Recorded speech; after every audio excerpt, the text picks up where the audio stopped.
ஆண்டவராகிய இயேசு கிறிஸ்து ஏதாவது இடத்துல வேதத்துல நல்ல கையை தட்டி அபிஷேகத்துல நிரம்பி அந்நிய பாஷையை பேசினார் என்று சொல்லப்பட்டு இருக்கிறதா? ஆண்டவராகிய இயேசு கிறிஸ்து அந்நிய பாஷை பேசவில்லை என்பதற்காக அவர் அபிஷேகம் பெறவில்லை என்று அர்த்தமாகுமா? அப்போஸ்தலர்கள் அபிஷேகத்துல நிரப்பப்பட்டார்களா? ஆவியானவரை பெற்றுக்கொண்டார்களா? அவர்கள் பெற்றுக்கொள்ளும் பொழுது அந்நிய பாஷை பேசினார்கள் என்று சொல்லப்பட்டு இருக்கிறது. இப்ப இது ரெண்டுத்திற்கும் வித்தியாசம் என்ன?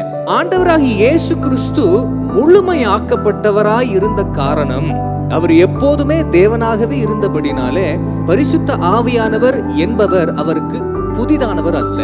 அதே மனிதர்களுக்கு, மாம்சத்திற்கு, அப்போஸ்தலர்களுக்கு பரிசுத்த ஆவியானவர் உள்ள வரும் பொழுது அது ரொம்ப புதிதான ஒரு அனுபவம், தாங்க முடியாத ஒரு அனுபவம். அதனாலதான் அந்த இடத்துல அவர்கள் அந்நிய பாஷை பேசுகிறார்கள். புதிதாய் நிறைய காரியங்களை பெற்றுக் கொள்ளுகிறதுனால அது அவர்களுக்கு வித்தியாசமாக, தாங்க முடியாத ஒரு அனுபவமாக இருக்கிறது.